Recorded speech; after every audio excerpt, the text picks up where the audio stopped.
헬로 메이트 칼 작가입니다. 제가 여행도 다녀오고 여행 영상에 또 문제가 생겨가지고 이것저것 일이 많았어요. 일단 오늘은 라이트룸 1부터 10까지 라이트룸의 모든 것을 알려드릴까 합니다. 처음부터 끝까지 이 기능들이 어떤 거를 변화시키는지, 이 기능들이 어떤 역할을 하는지에 대해서 설명드릴 거니까 잘 보시기 바랍니다. 제 영상을 만약에 지금 이 영상을 시청하시면 그 다음부터는 라이트룸을 사용하실 수 있을 겁니다. 자, 그럼 라이트룸의 세계로 들어가 보도록 하겠습니다. 가시죠. 자, 저희는 라이트룸으로 넘어왔습니다. 자, 일단 맨 처음으로 사진을 불러오는 방법을 알려드리겠습니다. 사진들을 드래그해서 라이트룸 요 아이콘 위에다가 올려서 부르는 방법도 있지만, 라이트룸을 켰어요. 그러면 여기서 폴더를 추가해서 사진을 불러오시는 방법도 있고, 폴더를 찾으면 됩니다. 과일 친구들, 이건 이제 사진을 제가 보여드릴 수가 없어서 그쪽에 허락을 맡아야 돼갖고, 아무튼 사진을 불러와서 여기서 편집을 하는 방법이 있고요. 여기 매킨토시 폴더를 추가해서 편집하는 방법도 있고요. 이렇게 모든 사진을 다 여기서 찾아오시는 방법도 있고, 이렇게 해서 사진을 부른 다음에, 저는 근데 귀찮아서 그냥 폴더를 부르는 것 같아요. 그냥 폴더를 불러오는 것 같긴 합니다. 폴더를 불러와서 사진이 있는 폴더를, 예를 들어서 사진이 있는 폴더를 추가해서 여기서 가져오기를 하면 이 폴더 안에 있는 사진들이 다 들어와요. 그러면 그거를 가지고 현상으로 넘어갑니다. 그럼 요렇게 밑에 쭉 나오게 됩니다. 요거를 하나 클릭해서 이렇게 해서 편집을 시작하면 되겠습니다. 이거를 제가 처음부터 히스토그램부터 저 밑에 끝에까지 다 설명을 드릴 수도 있지만 너무 많은 내용을 다뤄야 하기 때문에 일단은 초보자분들을 위한 영상으로 만들어서 올릴게요. 그 다음에 고급자 편을 따로 만들 테니까 라이트룸에 대해서 많이 알고 계신 분들은 영상을 조금 스킵하셔도 상관없을 것 같습니다. 자, 처음부터 설명을 드릴게요. 일단 요거는 오버레이 자르기라고 단축키가 R 이렇게 써 있습니다. 요거 R을 누르시면 이렇게 선이 나오죠. 요거를 화면에 클릭을 하시면 이렇게 해서 수평 수직을 맞추실 수도 있고요. 그 다음에 각도를 누른 다음에 여기 수직으로 된 곳이나 수평으로 된 데를 이렇게 잡아주시면 라이트룸에서 자동으로 수직 수평을 잡아줘요. 요게 아주 편한 기능이니까, 많은 분들이 잘 모르고 계신데 요게 정말 편한 기능이거든요. 요거를 많이 활용해 보시길 바랄게요. 자, 그 다음에 요거 얼룩 제거라고 있어요. 요건 여드름이나 뭐 피부 트러블 같은 거 지울 때 많이 사용되는데, 예를 들자면 여기 조금 이 하얀색을 지우고 싶어요. 클릭을 하시고 주변에 잘 어울리는 부분으로 옮겨 가신 다음에 이렇게 하시면 여기 처음에 찍었던 부분으로 복사가 돼서 들어갑니다. 그래서 완료를 누르면 감쪽같이 아까 전에 맨 처음에 있었던, 보시면 요 노란색 얼룩을 제거할 수 있죠. 그런 용도로 많이 사용이 되니까 요거 피부 트러블 제거할 때 한번 사용해 보시면 좋을 것 같습니다. 요거 다음 것들은 좀 심화 과정 때 다뤄보도록 하고요. 일단은 초보 분들을 위한 영상을 만들 거니까 여기까지만 위에는 설명을 드리고 그 다음에 넘어가도록 하겠습니다. 그 다음에 색온도라고 있습니다. 요거는 일단 카메라를 처음에 카메라 세팅으로 맞추는 경우가 많은데, 오토로 해놓고 찍으시는 분들 같은 경우 여기를 뭐 차가운 느낌, 따뜻한 느낌으로 편집을 하고 싶으실 때 많이 만지는 부분이에요. 색온도 같은 경우는 굉장히 다루기도 어렵고 맞추기가 굉장히 까다로운 부분이 있어서, 요거는 오토로 찍으셨거나 색온도를 맞춰서 이미 찍으셨다면 건드리지 않는 편이 좋을 것 같고요. 차갑게 하고 싶으면 살짝 내리고 따뜻하게 하고 싶으면 살짝 올리면 된다고 보시면 됩니다. 그 다음은 노출이라고 있어요. 요게 간단하게 얘기하면 밝기라고 보시면 돼요. 이걸 올리면 사진 전체적으로 밝아지고, 내리면 전체적으로 어두워지는 밝기 부분을 좌우하는 부분이라고 보시면 될 것 같습니다. 대비는 어두운 곳과 밝은 곳의 차이를 좀 심하게 보여주는 거예요. 그래서 대비로 올리면 이렇게 심하게 더 차이가 많이 보여지죠. 어두운 곳과 밝은 곳의 차이가. 낮추면 사진이 약간 물 빠진 것처럼 이렇게 느낌이 조금 가벼워져요. 밝아진다고 해야 되나, 옅어진다고 해야 되나, 약간 매가리가 없어지는 그런 사진이 나오게 됩니다. 그래서 이런 많은 디테일을 살리고 싶으실 때는 대비를 낮춰서 편집을 하게 됩니다. 이렇게 좀 밝거나 연약한 느낌 혹은 이런 디테일을 많이 살리고 싶다 하시면 대비를 낮춰서 편집을 하시면 될 것 같고요. 그 다음에 밝은 영역을 올리면 이 사진에서 밝은 부분들 있죠. 빛이 들어와 있거나 이렇게 흰색 옷, 얼굴에 빛을 받은 부분, 이런 부분, 밝은 부분이 더 밝게 이렇게 강조된다고 보시면 됩니다. 당연히 내리면 어두워지겠죠. 밝은 부분이. 이런 효과를 보게 되고, 어두운 영역 같은 경우에는 어두운 영역을 위로 올리면 지금 어두운 부분에 사라졌던 정보들이 조금씩 살릴 수가 있어요. 그래서 이걸 올리면 이렇게, 그래서 아까 대비를 낮추면 이렇게 옅어진다고 했죠. 많은 부분을 살리거나 이럴 때 대비를 낮추고 밝은 영역을 올리면 잃어버렸던 많은 정보들을 가져올 수가 있어요. 그래서 대비를 낮추고 어두운 영역을 올려서 이렇게 해놓고 편집하는 경우가 종종 있습니다. 제가 올렸던 블러리 카일 같은 경우에도 이런 식으로 편집을 했었을 거예요. 자, 다음은 흰색 계열 올리면 말 그대로 흰색 계열이 이렇게 되게 눈에 아프게 튀게 됩니다. 그리고 낮추면 반대로 흰색 계열의 밝기가 쭉 빠지게 됩니다. 검정 계열은 흰색 계열의 반대겠죠. 검정색 부분이 밝아지고 검정색 부분이 어두워지고 흰색 계열의 반대라고 보시면 됩니다. 텍스처는 말 그대로 이런 재질 있잖아요. 재질 느낌을 살려주는 거예요. 재질이 식물의 재질 같은 이런 것들이 살아나게 돼요. 그래서 만약에 제품이나 이런 거 찍을 때 텍스처를 살짝 올려주시면 이런 질감들이 조금은 살아나게 돼요. 라이트룸에 특화된 부분이니까 요거 많이 사용하시면 좋을 것 같아요. 이렇게 대나무로 만든 삭각 같은 경우에도 텍스처를 올리면 이렇게 이런 부분들이 돌 이런 것도 다 살아나게 되죠. 이 부분 대비와 텍스처가 굉장히 비슷한 부분이 있어요. 부분 대비도 올리면 이런 텍스처가 살아나게 되는데, 대신 부분 대비는 부분적으로 이런 대비들이 강조돼서 올라가는 거기 때문에 요거랑은 느낌이 조금은 달라요. 그래서 요거 부분 대비를 올리거나 텍스처를 올리면 피부가 상당히 안 좋아 보이는 효과를 가져올 수가 있어요. 그렇다고 너무 낮추시면 사진이 이런 화질이 떨어지게 되니까 너무 낮추시는 것도 자제를 해주시면 좋을 것 같아요. 저는 보통 텍스처나 부분 대비를 많이 건들지 않습니다. 자, 디헤이즈 볼게요. 요거는 올려보면 딱 그러면 뭔지 딱 나와요. 요렇게 요게 디헤이즈의 영역이거든요. 헤이즈를 없애는 거예요. 그러니까 약간 뿌옇게 된 사진을 선명하게 만들 때, 그럴 때 사용하는 부분입니다. 요게 만약에 하늘이 뿌옇다거나 요런 사진이 이렇게 찍혀 있다, 그럴 때 디헤이즈로 올리면 그거를 조금 제거를 할 수가 있어요.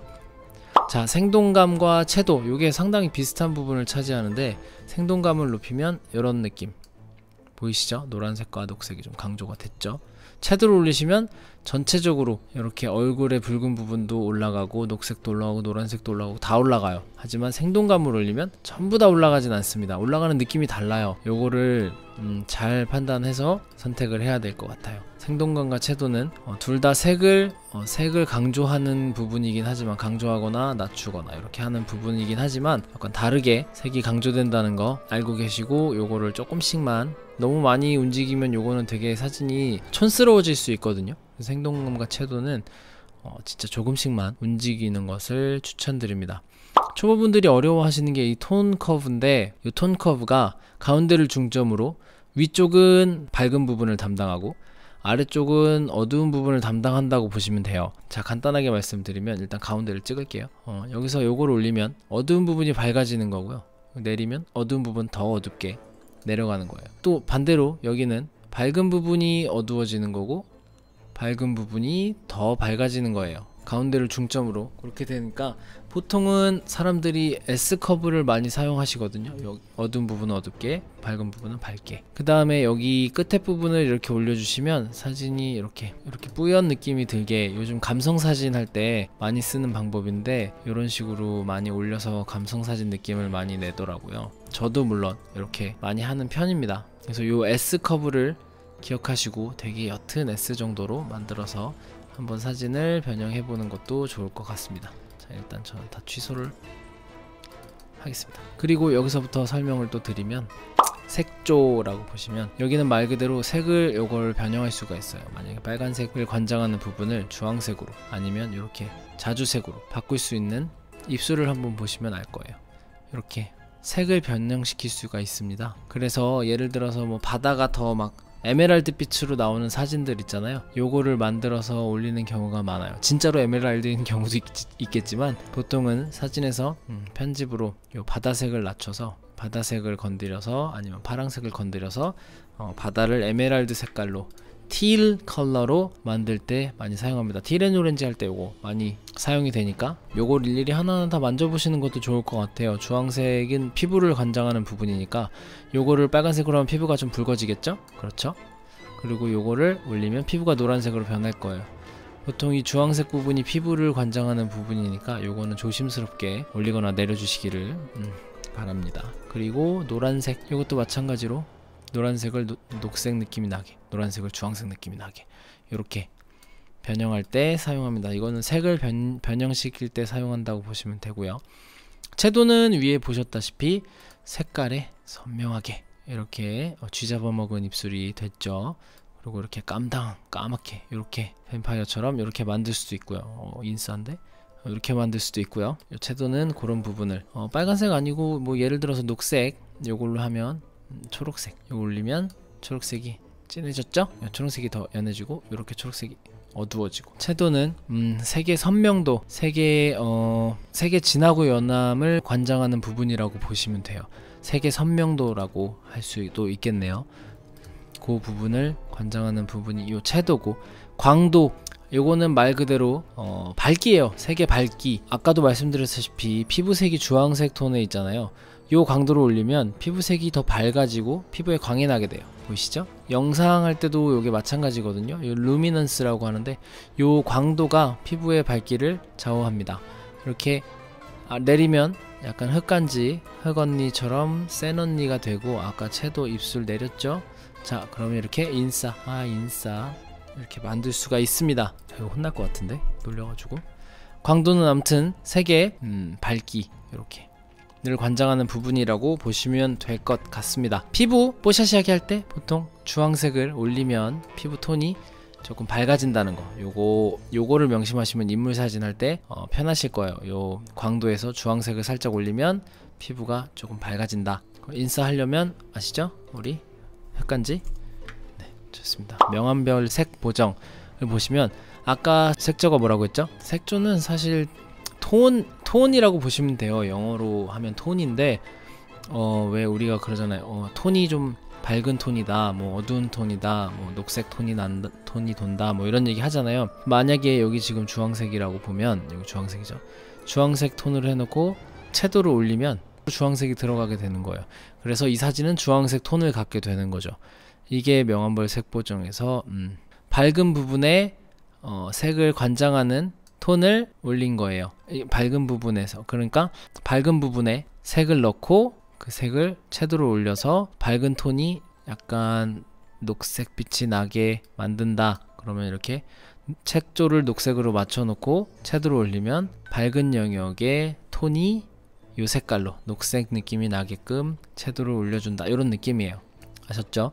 요걸 되게 많이 사용하거든요. 요거를 특히 제가 많이 사용하는 것 같아요. 요거를. 그리고 요거는 반대로 어두운 영역을 주황색으로 해놓고 채도로 올리면 어두운 부분이 노란색 톤을 갖게 되는 겁니다. 자, 그리고 요거는 만약에 사진이 조금 뿌옇하거나 사진을 좀 더 선명하게 샤프니스를 좀 올리고 싶다, 그러면 선명도를 올리면 사진이 조금 더 이렇게 선명해져요. 대신 너무 많이 올리면 사진의 질이 조금 떨어지니까 100 이상은 안 올리는 걸 추천드립니다. 그리고 이거는 노이즈 감소, 만약에 ISO를 너무 높게 찍었다, 그렇게 하시면 노이즈 감소를 넣어서 그거를 좀 줄여주시면 좋을 것 같고요. 프로필 교정 같은 경우에는 렌즈가 탐론이고 탐론 2875를 사용해서 제가 이 사진을 찍었다는 걸 보여주죠.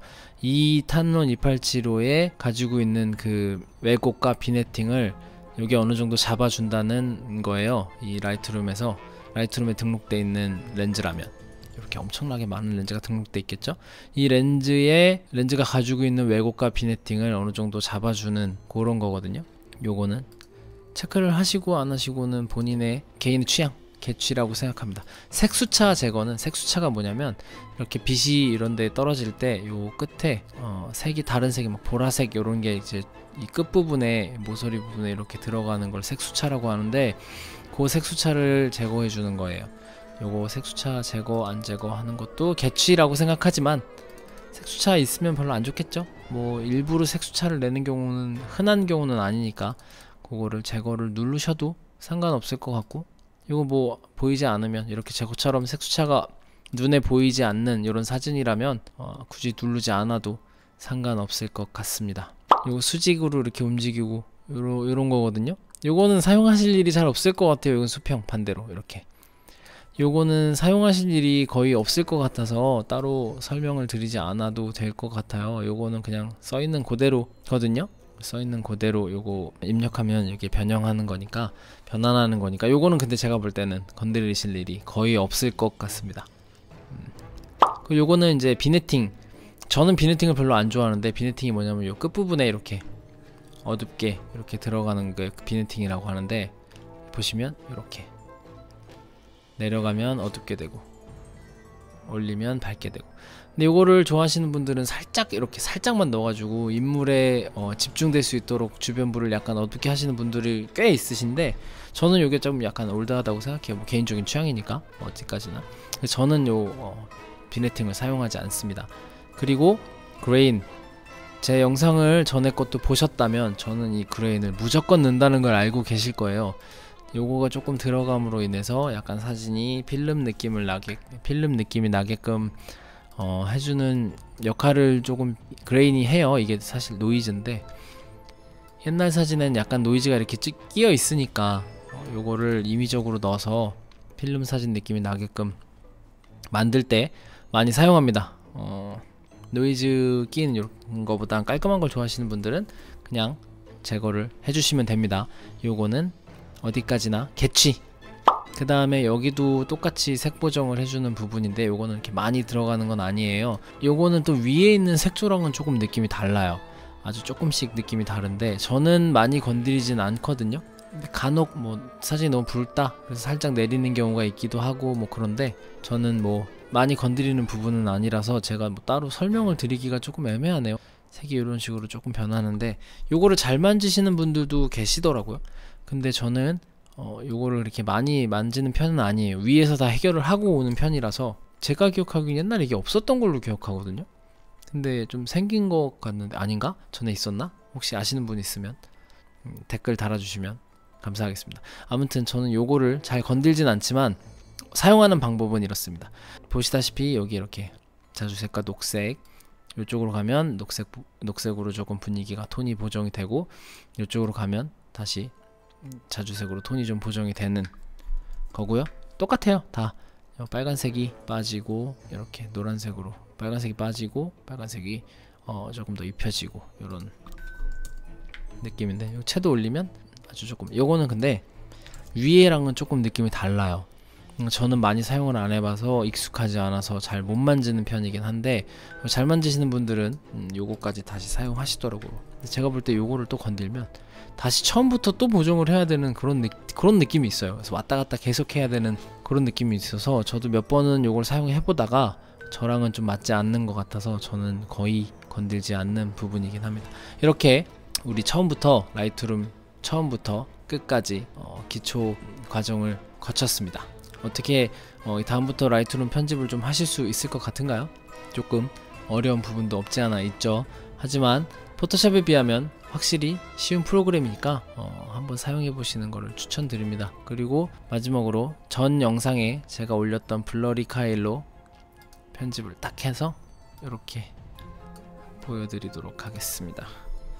이 사진 하나 편집한 건 또 보여드리는 게 인지상정. 저는 여기 빛이 들어오는 걸 좀 강조하고 싶어서 요걸 하나 넣어 보겠습니다. 요건 나중에, 요거 사용하는 방법들은 나중에 고급 과정에서 설명을 드리도록 하겠습니다. 요렇게 사진 편집이 완성되었습니다. 전, 후. 제가 필름 느낌 좋아하는 거 아시죠? 당연히 제 프리셋에는 그레인이 들어갔습니다. 사진 편집 어렵지 않습니다. 지금까지 라이트룸 기초 설명 영상이었고요. 저는 칼 작가였습니다. 그러면 다음 영상에서 또 만나 뵐게요. Cheers, mate!